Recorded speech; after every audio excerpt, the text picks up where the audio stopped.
All I gotta do is get the mouse to work. Yeah, for whatever reason, I guess these optical mice.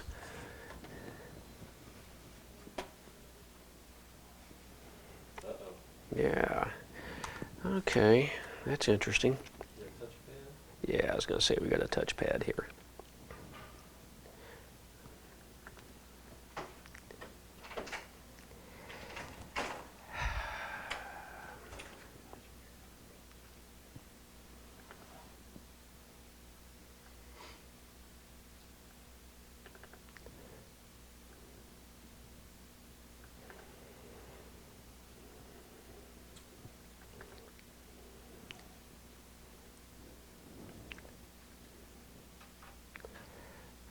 Okay, start at the beginning here. All right. Frank had asked me to share with you, I guess, some of the things that we're doing now to continue our business, to grow our business. And I thought, well, to better understand why we're doing what we're doing today, maybe explain a little bit about how we got here to begin with. Michelle entered the real estate business in 2000, got her license. We moved up to the Woodlands. She went to work for, I think at that time it was Better Homes and Gardens, Gary Green. So things come full circle. And so it was kind of interesting because this is something she had always wanted to do. She and I had been in business together for like 25 years in a totally different industry, business to business versus real estate is business to consumer. And so our children were grown and gone, so we didn't have that connection. And so it was kind of a challenge to move into a new area and know no one. Everyone we knew were, down in the Champions area, and we couldn't convince everybody to move up here. So we used a few strategies that we brought with us from our previous career. First one, again, this goes back to the early 2000s. We developed a telephone cold calling. A lot of people don't like doing cold calls, and it's a challenge. We determined days of the week that were best for this. We determined times of day that was best for this, and we developed a script. It was real quick and simple. It was low key, low pressure type of thing. There were 3 of us, and between the 3 of us, we were making 150 phone calls a night. I mean, it was, but keep in mind, this was before the do not call list, and this is before everyone has a cell phone. It would be a little difficult to maybe do that today because I'd have to run it through this do not call list. And then most people, they use their home phones for their security, or it's tied in with their Comcast or something. So we were able to get some real momentum going with the listings. Now, of course, we were so new to the business. Michelle was the only one that was licensed, and myself and someone that worked for me in the previous business were making phone calls. We didn't know that you weren't supposed to do that. So, but at the same time, the minute somebody wanted to talk about specifics, we immediately said, we need to let Michelle call you. But, so anyway, that gave us a real jump start. Well, you figure 150 calls a night, 4 nights, that worked out well. And then to add to the momentum, we developed a postcard campaign. We were sending out 1,000 postcards a week. We identified neighborhoods and price ranges that we wanted to focus on.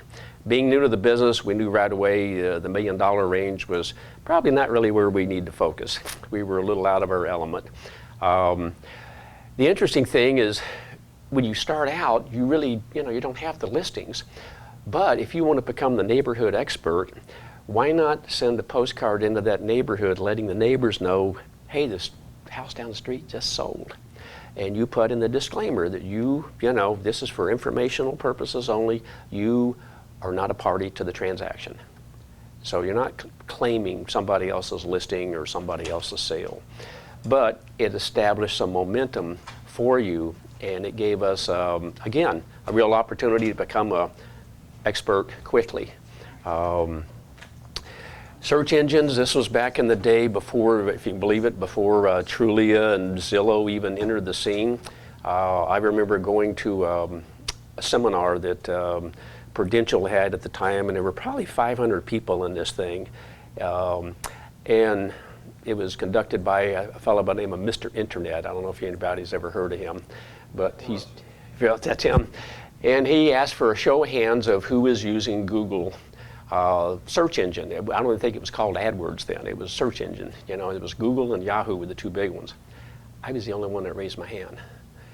And I thought, whoa. So we started, like I say, Google and Yahoo. We immediately set up 4 websites. We started using keywords, things as simple as the Woodlands. We were overwhelmed with, matter of fact, I would actually have to put this on hold about mid-month because we had 6 agents in our office that we kind of designated as buyer agents, and everybody was overwhelmed with buyer leads. God, wouldn't we love to have that today? But times were good. But again, you know, that time changed, and today we have the Trulias and we have the Realtor.coms and we have the Zillows that between the 3 of them, I think they spent $150 million on just search engines, and we can't compete with that. The big guys have entered the market. Today, our focus is clients. We find that 85% of our business for probably the last several years comes from existing clients. It's either clients moving up, moving down, it's their coworkers, family members. We have clients that we're currently working with the grandchildren of the original client. But that's the kind of market that we like. You know, we have I read this one place and I added a little bit something to it. You know, you keep your prospects close, you keep your clients closer, and you keep your cheerleaders closest. Okay, who's your cheerleaders? These are the people that have had a good experience with you, have developed a rapport, feel very comfortable with you. They go out of their way to recommend you. These are the people that will typically refer you to 5, 6, 7 clients in a year's time. Now, obviously, those are the folks that you want to stay in touch with. Facebook is a way to do that. Just kind of keep up with whose birthday, you know, what's happening with the grandkids, that type of thing. So it's a great informational thing. I have not been able to identify a lead for a listing or a buyer that came off of Facebook, but you know, maybe I don't spend the time that I should. But Facebook is great just to kind of get a feel of what's happening. Once a year, we host a kind of a wine pairing, wine and appetizer sort of thing. And we changed the format up. We changed the location somewhat. We've had it at the country club. We've had it at an Italian restaurant on the patio. And gives everyone an opportunity to kind of reintroduce ourselves. Everybody seems to enjoy it. We pick a time of the year when usually it's not interfering with graduations, holidays, that sort of thing, vacations. We find that usually the latter part of February, everybody's kind of in recovery mode from the holidays and they're ready to maybe go enjoy an evening for a couple of hours. We make sure that we have someone that chooses the wines, pairs it up with some really nice appetizers, so it's not like something that we cater, you know, from Subway. Greg, who gets an invite to that event? Clients, some prospects, and of course we encourage the clients to, if they have a friend, to bring the friends, and that's worked out very well. It'll vary anywhere from 75, we've even had one up to 200 people come. I'm sorry, yes? I wanted to ask you, with your cheerleaders, that group, do you take them to dinner from time to time, or have lunch with them? We have dinners. Social, do you have social Yes. interaction with those? Right, we do. A lot of times we'll host a dinner at our home. And we'll either, Michelle loves to cook. If it's a busy time of the year, then we'll have someone prepare the food. And but it gives us a chance to really network with them.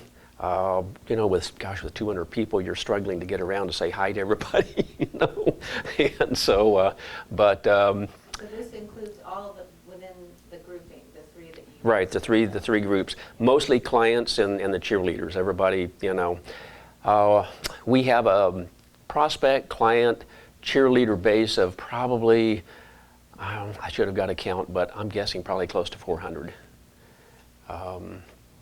So best case, you're looking at 50%, but that's still a pretty good turnout. And then you think, okay, you extend the invitation if they're not able to make it. Well, didn't you really get a little bit of mileage out of that anyway? You extended an invitation. And so we've had some really interesting get-togethers, and it's great. I mean, everybody seems to have a good time. We find a lot of our clients will meet each other. Maybe they didn't even know each other prior to the get-together to discover, well, gosh, maybe there's 2 or 3 couples I know that are from Argentina that didn't know about each other, and they met at one of these things, and it worked out great. I think they get together quite often, and so it's a great venue. What will you budget for that, Greg? I think originally when we started out, it was like $35 a person. Now we're probably looking at 50 to 60. We try to see what kind of value you can get for the money, and we just want to make sure no one walks away disappointed. So you could spend 10 grand on an event like that? Oh, absolutely, absolutely.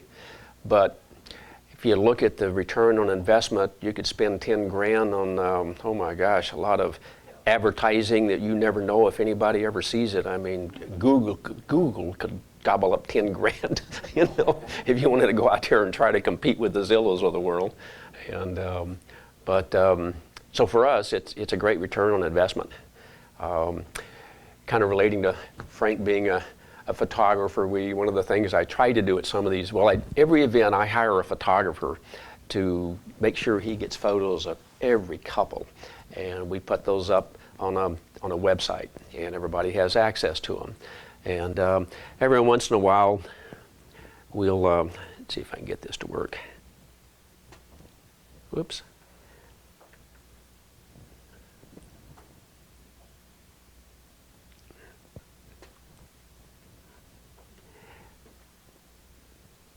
There we go. This is one we did for one of our events. I mean, this is an older one, but kind of gives you an idea. And everybody loved this thing. And this thing, now what happened to the mouse? This little quick video was sent out to, I think there was a total of maybe close to 100 people. And it was sent out to a number. I mean, the site that I put it on, I could tell how many times it had been forwarded. And it was phenomenal. Except I'm not quite sure what happened here.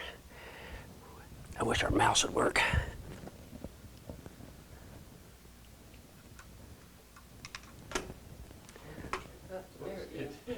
Yeah, it's not, okay. There we go. Maybe we'll have better luck with that. Are you clicking on that arrow? Yeah. Here we go.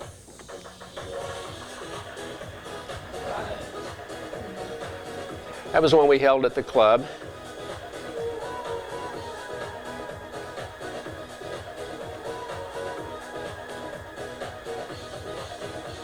And these were just still photos. We just kind of jazzed up the transitions and added some music. There's even a couple of realtors.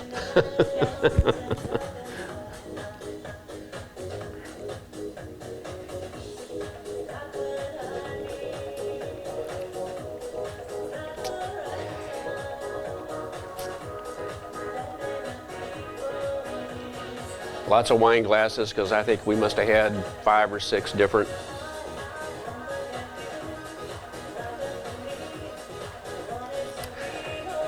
They had some kid get stuck in the elevator while we were doing this, so the fire department came out.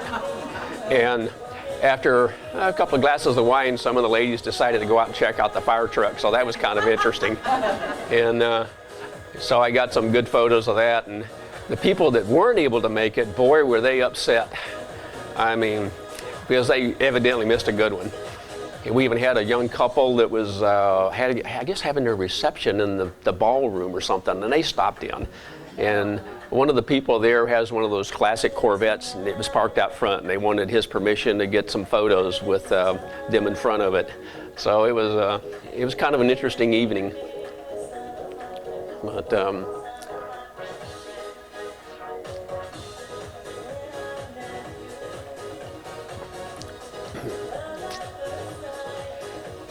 I made it a point of doing these early in the evening.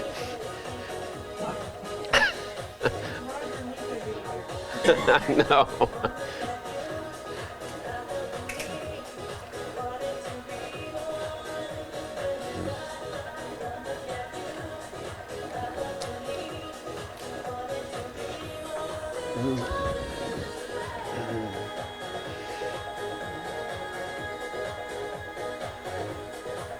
There's the young couple.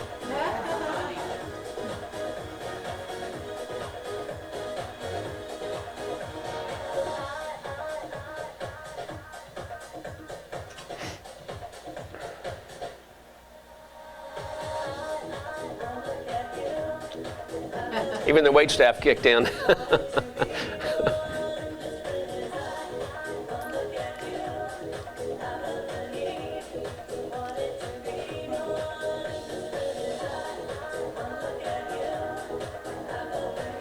can tell they're starting to feel a little happier. Yeah.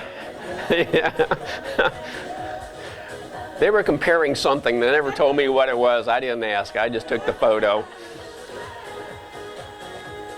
And we put the volunteer fire department in here.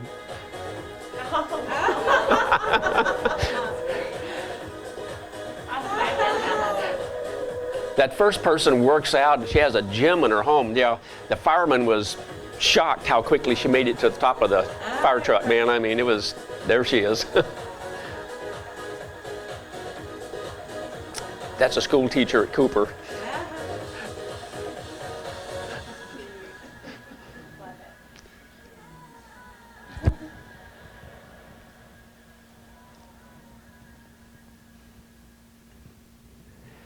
All right, branding. That's another. Branding is difficult to really get a, it's difficult to put a number to it, what kind of return. But we've learned that we've done this. We started out with the Woodlands Community Magazine. And what was really interesting is when we first started advertising in that magazine, there were a number of realtors in it. And the minute we started doing just a branding where, we'd have client testimonials in it, no selling, no pitch, nothing, all the realtors went away. I mean, they were talking, I don't know what happened. It's like, oh my God, and, because everybody's talking about I'm number 1, number 5, and I got all this alphabet, and poof, gone. So we did that for a couple of years.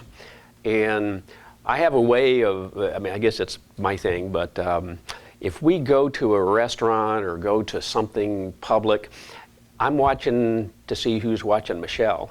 And if I don't see somebody that kind of looks at her like, gosh, I know that person, but I don't know where, then that tells me the branding is working. But when I don't see that, that tells me, well, it's time to move on. So, which we did with the, the community magazine. And I think some of the realtors are back with, whatever they do. This is one that we just started doing in the Community Impact magazine. Great little magazine. It's mailed instead of thrown in Community Impact. Yeah, you should be getting, everybody that lives in the Woodlands gets one. And I think even Bender's Landing, and I'm not sure what the coverage is, but it, we were in the Villager for a while.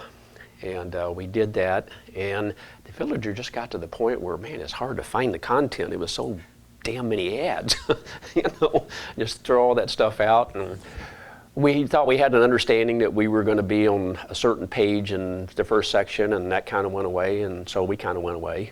So this is like a quarter page. We update it every month. Obviously, the market changes every month. And again, it's strictly a branding thing. This is a Woodlands Online.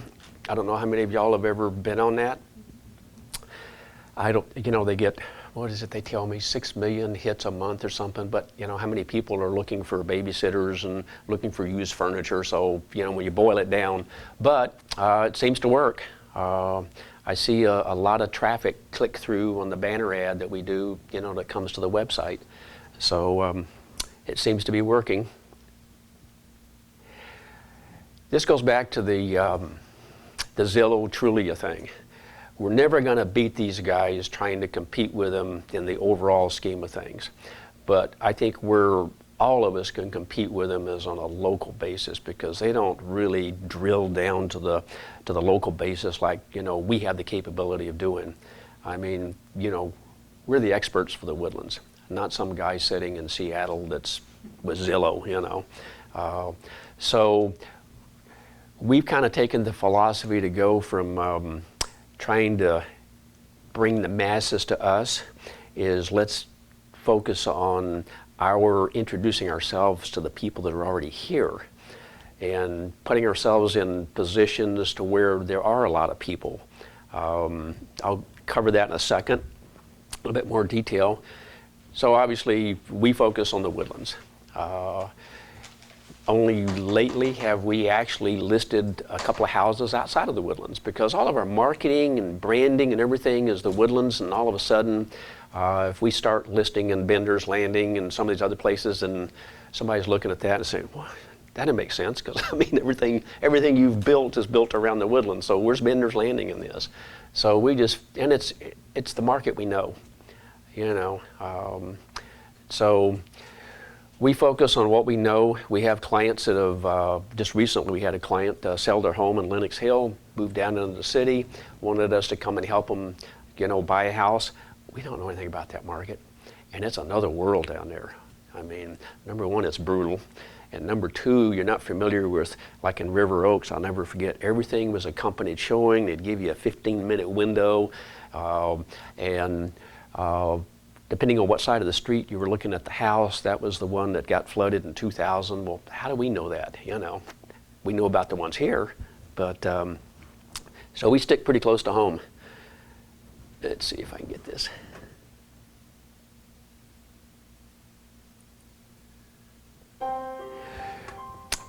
This is I know Frank's talked to you all about video. This is a very quick, I think this is about 50-second video that I create every month. And it goes up on probably a dozen different video sites. When I crunch the numbers and look at the reports, probably 1,000 views a day. Now, obviously, not all of them are the Woodlands. I mean, who knows? But we're hoping, well, maybe it's somebody over in the UK planning to move back here, and we're trying to establish ourselves as the experts here. And we create these reports to where it goes down by list price range. So if we have people that say I want to buy in the 7 to 8, or I'm going to list in the 7 to 8, we make sure that they get a copy of those reports every month. They're updated every month.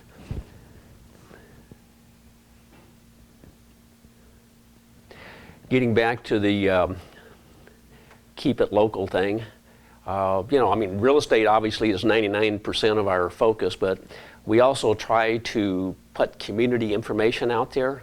This is one that we created, and we got there early for dinner on the patio, and it was fairly new in business, and I thought, it'd be kind of nice to put together just a real quick little video sort of thing and put it out there, if nothing else, make everybody aware.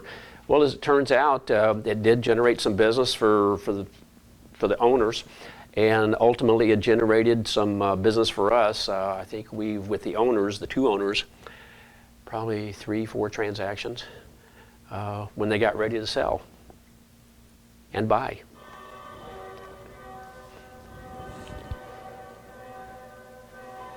Some of you probably have been to this restaurant.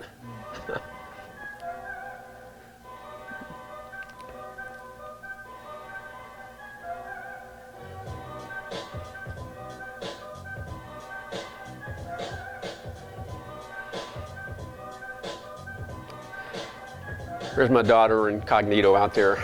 Wonder what happened to me, probably.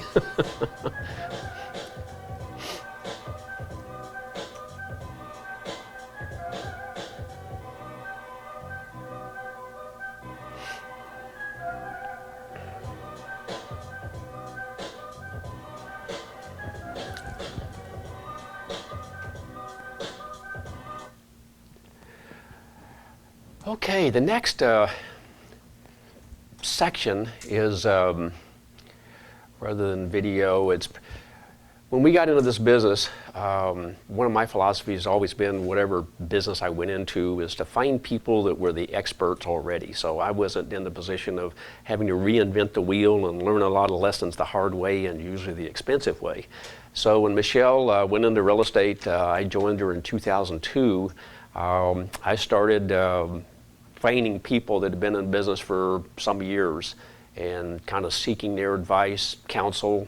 I remember in one case, this was back when title companies could host wine and cheese things, and I was at one and talking to the sales manager and asking him what the biggest challenge for a real estate agent was. And he said, well, you know, if you're a solo agent, the biggest challenge is you have peaks and valleys in your revenue, because what'll happen, you will spend a lot of time getting the momentum going. And then when you capture that buyer or that seller, then you're focused on them. Well, in the meantime, your marketing efforts have been put on hold. So you ramp up, here's the revenue, and then it goes down because you haven't been doing your homework, and then so it goes back. And I thought, well, wouldn't it be great to smooth out that curve? And so I saw that as that's kind of where my niche was. Michelle needs to be focused on the clients and the revenue generating immediate activity, and mine was long-term, looking out there. So it worked out well. This is probably the best advice. How many in the room have attended any of these broker open houses that the agents have? Usually I think it's on Tuesday in this market. I mean, that's a great way to learn the inventory. Back when there were 1,000+ homes on the market, we would make it a point to visit as many of those as we could because we were learning the product. I mean, how could you work in the car business and not know what you had on the lot? Or how could you work selling shoes at Nordstrom in the women's department without knowing the styles and the colors that you had? Well, this is the same thing. You also need this information. If you're going to go on a listing appointment, wouldn't it be great to be able to go in and meet with this person and you've already seen the last 5 or 6 houses that have been listed and sold. So you're able to compare their home to what sold. Yours has granite, that other one had pink Formica, you know, we make the adjustment. So, I mean, but, you know, it's part of the knowledge. You have to know your product. Again, another reason to focus. I mean, you couldn't possibly retain all this information if you covered the world, Houston. Network, I think most of us do this, you know, whether it be schools, whether it be Starbucks, events, golf, you know, relate to your children, your hobbies, what you like to do, the restaurants you like to go to. You'd be amazed. How many have gone to a restaurant, you've sat down with a group of people, maybe it's an event, and the minute you say you're in real estate, that's what the conversation's on for the rest of the event. I mean, it's great. You got a captive audience. They want to know. People want to know information. They want to know what's going on. And it gives you an opportunity to establish that credibility. This one's interesting. This is something that we brought over from our previous career. Entering that business in, oh my God, what was it, 1980. I found 12 people around the country that were in the same kind of business, and had we been in the same market, we would have been fierce competitors, but because we were in totally different markets, we made it a point of getting to know each other. We would meet a couple of times a year, compare notes, strategies, etc. So bringing that into the real estate, if you think about it, it's difficult to find a successful mentor in your own market, because while we're all team members, in a sense, we're all competitors too, right? So why not try to find a mentor that maybe is in Austin or Dallas that'd be willing to share with you some of the things that they do that's worked well for them, that sort of thing. I think it was about year 5 in the business, Michelle reached the point where she was invited to this Prudential Summit. It was the top 500 Prudential agents in the country. And I thought, well, this is great. This is a good opportunity to find that mentor. And so I found a person that her market was La Jolla, and she didn't list anything less than probably 6 million. I mean, you know, if it was less than that, it was on the wrong side of the tracks. And I mean, she was incredible.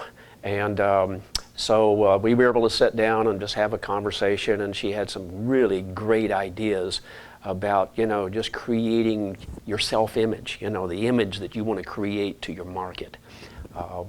I mean, it's, and she's still doing very well. Of course, now I think it's Berkshire Hathaway, but she's doing very well. I think at the time that we met with her, she had just sold some $160 million thing on the ocean that belonged to some movie star, and so she was in a good mood. That's a nice commission check. But, you know, try to find, in our case, maybe we haven't been with RE/MAX long enough, but I understand they have regional and state conventions in addition to the one in Las Vegas. But so, you know, maybe it's not necessary to go to Las Vegas. Maybe you go to one of the state ones, and you, I'm assuming on the RE/MAX website, you can kind of get a feel of who the heavy hitters are in the different markets, and yeah, you'd be surprised. Have a cup of coffee, a glass of wine, something, just, you know, ask. I mean, a lot of people are more than willing to share it with you, especially if you're not a competitor. And who knows, they might need that favor when the roles are reversed. They may need some help. So that's a possibility. Specialize, we were talking about specializing in a market instead of trying to be everything to everybody. I know, I shouldn't say this, but I know a lot of agents that have been in the business, they will go all over the city to sell something. But for the most part, they seem to focus in their geographic area. Buyers and sellers today are much more sophisticated. They identify someone that's willing to go from the Woodlands to Katy, Texas to sell a house, probably as a rookie, you know, and it's a cash flow thing, because they really are not going to bring much value to the party. You know, they're not, maybe they're not aware of the easements or the fact the, you know, the Grand Parkway is going to go right behind this house and that sort of thing. So that's basically, we've followed our own advice. You know, we've specialized in the Woodlands.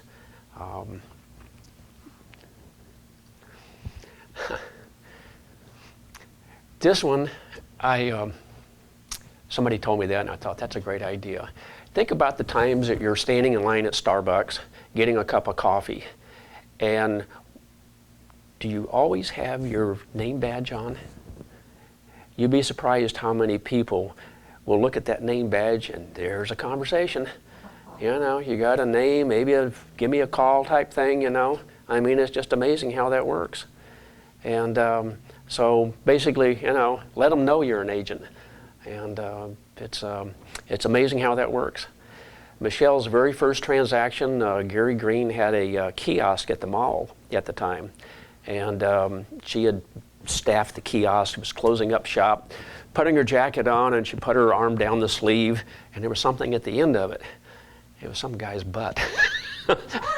He happened to just walk by just as she put her arm through. Oh my God. But the guy, it's funny, he was with his wife, and he turned around, he says, I think that's a sign. And so they started talking. Well, as it turns out, he used to be a real estate agent years ago. And they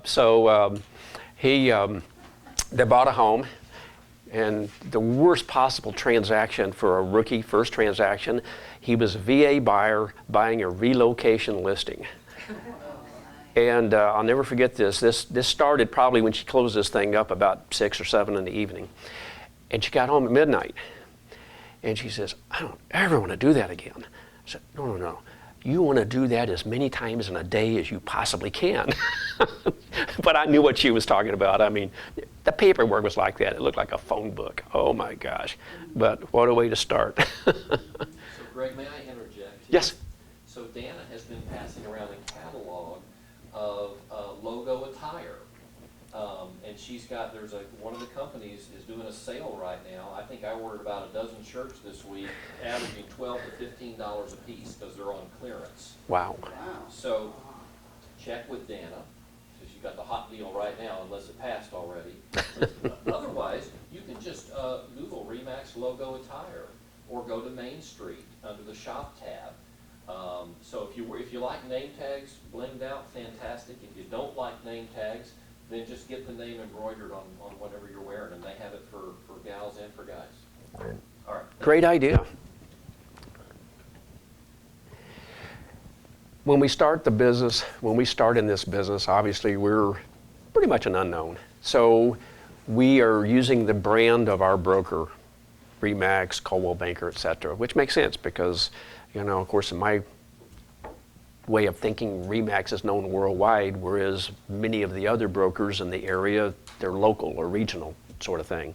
Outside of the area, no one's ever heard of them. So, but as time goes on, you need to start thinking about branding yourself.